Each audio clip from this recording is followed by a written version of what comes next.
Hola amigos, ¿qué onda? Yo soy HG Shaves y hoy voy a hablar sobre Hecho SMA Jabón para afeitar, Sweet Lumberjack, en español, madera especiada. También hablaré acerca del suero para después del afeitado y para este video usaré una muestra del producto. Ándale, vámonos.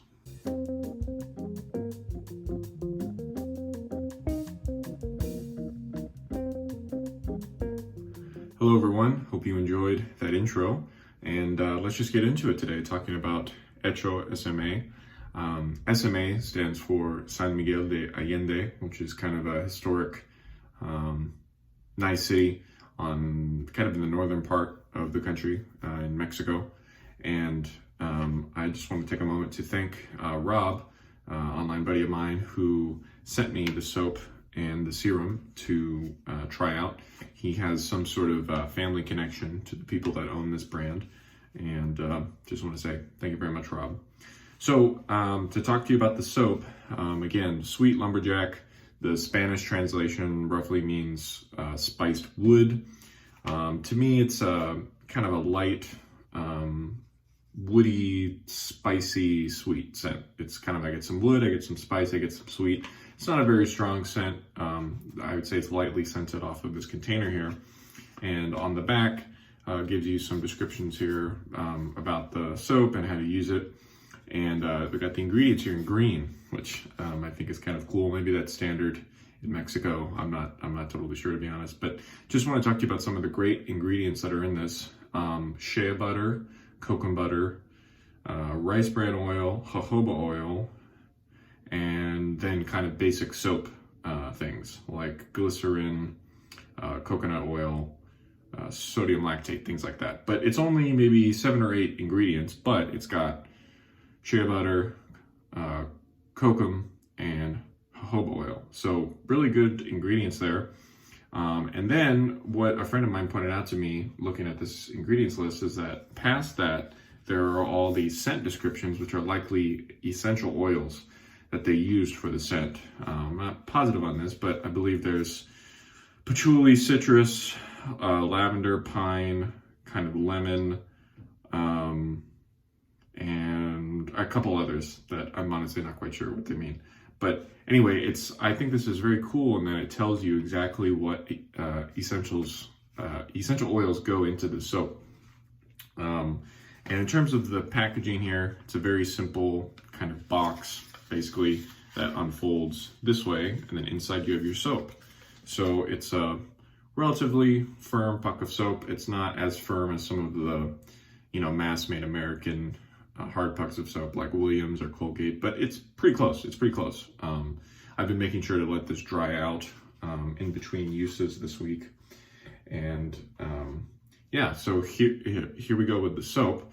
And I've been fairly impressed with how easy it is to work with the soap. Again, it has certainly reminded me of that vintage Colgate that I used a few weeks ago. Except this soap, I would argue, is a better ingredients list because of those butters and oils that I mentioned. And so it's kind of like the best of both worlds to me, because you get a slightly better performing lather with this, and you get a little bit of a scent too. Again, it's not a strong scent, but I definitely get the citrus, a little bit of sweet, and then a lot of kind of spicy, woody notes. Which again, I think it's funny that the English is Sweet Lumberjack, which I guess would imply kind of a sweet wood smell, but then the Spanish is spiced wood. Not too far off, right? So I think we're just gonna get into it today. I've been using this Timberwolf synthetic knot to work up the soap all week.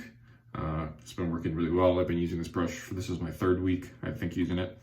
I did experiment with using different kinds of brush with the soap, but found that the Timberwolf was just easiest for me to do.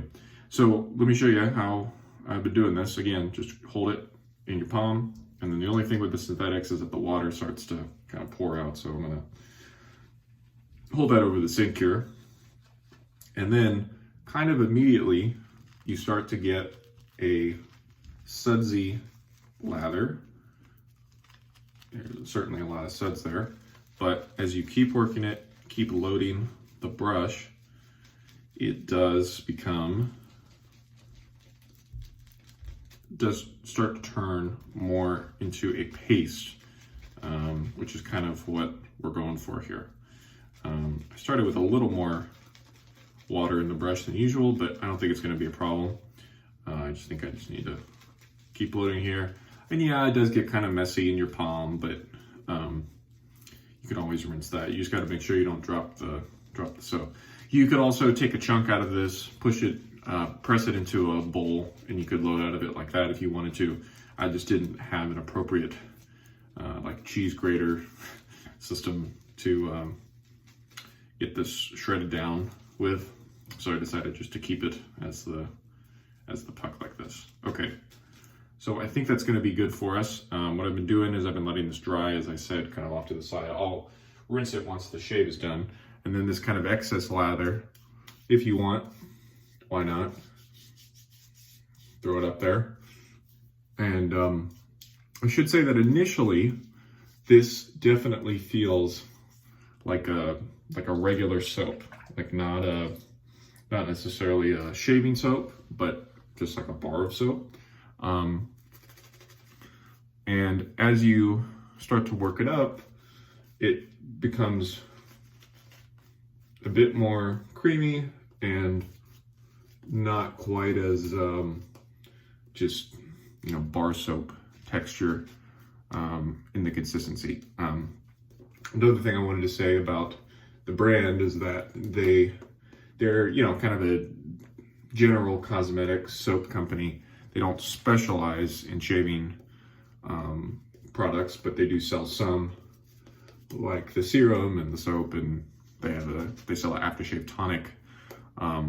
So anyway, I think their experience with general soap making really shows here. And they also have kind of a barbershop component. I think the brand owns several barbershop locations, and forget the name of that. It's maybe Hecho Barbershop or something. But yeah, I just like how they do several different things within kind of the general men's grooming department. And as you can see, I really just started painting the soap around, splaying the brush, and instantly there's kind of a heavy, relatively dense lather, I would say. So if you wanted to just roll with this because you like it kind of this consistency, you absolutely could do that. For me, I like to put a little more water into it. So I'm just dribbling some water onto the face of the brush, and then now we'll see if it starts to thin out a little bit for us. Yeah, it's been super easy to build up into a lather this week. Even when I was using my pesky boar brush, even that, just no issue. And so again, this kind of makes it 2 for 2 for me in terms of hard soaps that I've used recently. I found them just extremely easy and not difficult at all to work with. So I'm gonna go ahead and keep working this in, and I'll speed us up and bring you back in when it's ready to shave.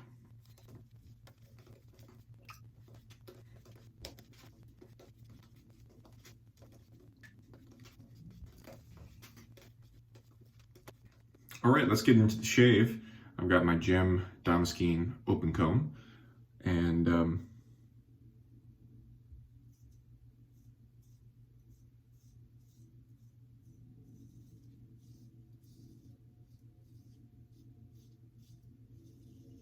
just staying quiet because I'm trying to make sure I have the right angle with this.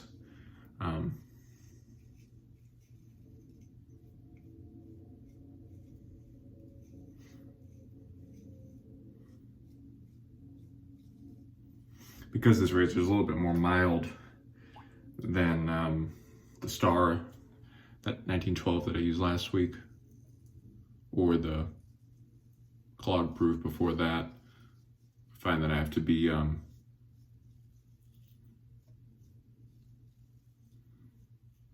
a bit more strict with my angle, because otherwise it's just not going to cut, or it'll cut but not that effectively. So about the soap again, in terms of performance, as you know, as you can see, it builds up into something that's very dense and protective and is relatively slick. This isn't the slickest soap I've ever used, but you don't need it to be. It's just something to note.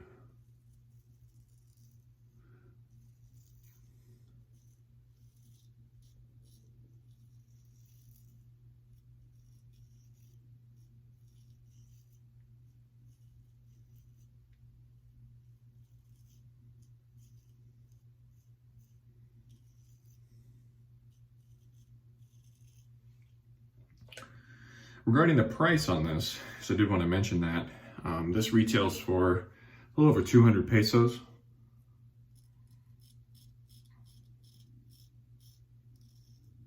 Which at the time of this recording, that's about 12, 13 US.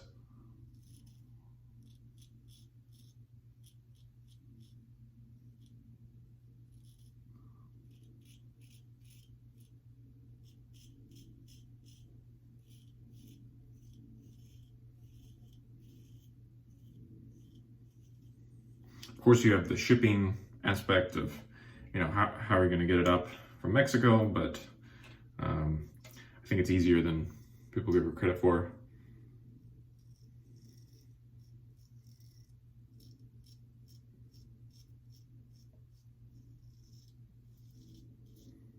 Which is to say that sure, the shipping is expensive, but you can bundle it with other things like this Aftershave Serum that I'm going to talk to you about in a little bit.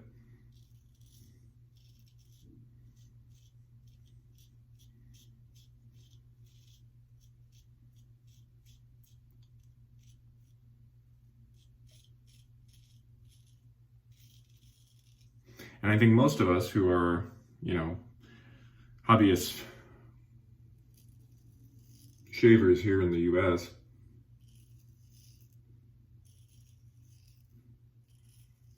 I think most of us would find the products to be very reasonably priced.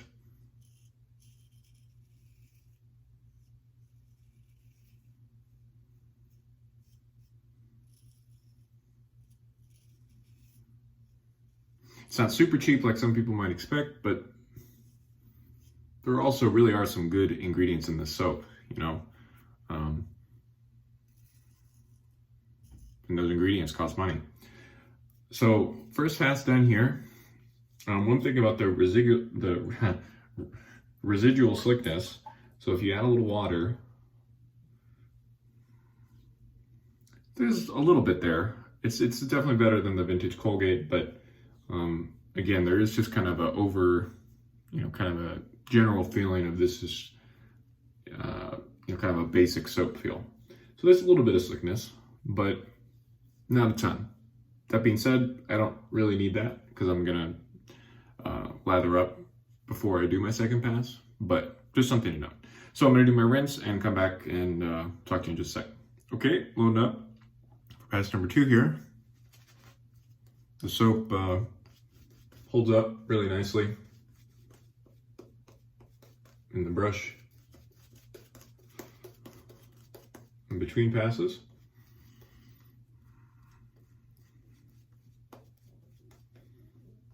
And I think that's all it's going to take.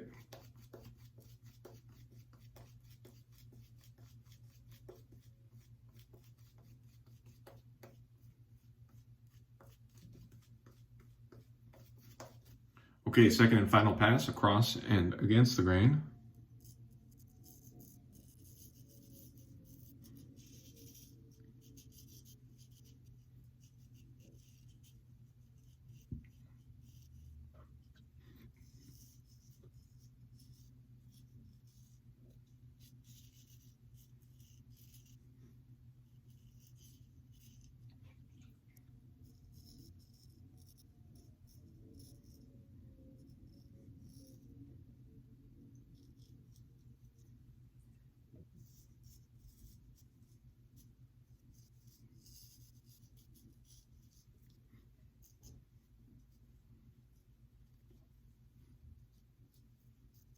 All right, all done. Very clean second pass there. Was able to really focus on my angle and rewarded me, I think. So I'm gonna do my final rinse, and I'm gonna come and talk to you about the Aftershave Serum. As you might expect, the soap rinses very cleanly. However, there's still a little bit of film, something that's left behind. So you kind of get the best of both worlds there. Easy to rinse, but still leave you a little bit after the shave. Let's talk about the Aftershave Serum now. So as I mentioned in the intro, I only have this little sample of it. And I've used a couple aftershaves in my time. A couple serums in my time. And this is by far the oiliest one that I've used. But when you consider the climate there, I wouldn't want to use a serum that's more balm-like, that's more heavy. I would definitely prefer something a bit lighter and, oily, as I say. However, it does not leave your face feeling oily or greasy or anything like that. It absorbs very quickly and just gives you maybe a little bit more protection than a traditional post-shave product would, a traditional liquid, whether it's aftershave with alcohol or just like a tonic. And this particular one has a bergamot scent to it. I assume it's a bergamot kind of essential oil, like how they scented the soaps, and it's very pleasant. It's not gonna win a fragrance award for most creative scent or anything, but it's just pleasant and does the job. So let's do a final recap now, talking about the soap here. So I had quite the time figuring out how to put this box back together this week. That was fun. But yeah, Hecho SMA, this shaving soap. And again, it also doubles as a beard soap. So if you need to wash your beard, I guess you could do that. And I guess my overall impressions of the soap are that pretty good. And if they maybe added a couple more ingredients to the soap, they maybe changed up some of the percentages of the ingredients, it would be even better. I'm pretty impressed with it for the fact that it's a hard soap and it works up so easy. But again, it could be even better.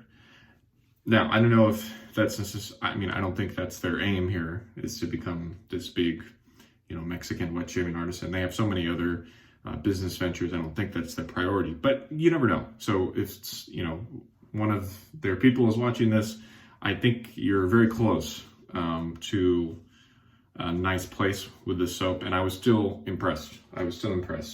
Even as is. So that's my 2 cents on that. So anyway, thank you all for watching this. I hope this was fun to see a product from another country, see how they do things. And next week, we're going to be continuing with the international thing. Going to be trying out a new soap and balm from Croatia. So I'm looking forward to that and hope you all are too. If you have anything to say, feel free to leave me a comment or send me a message, and I'll be happy to get back to you. So for now, this has been HC Shaves. Thank you so much for watching, and we'll see you next time. Bye-bye.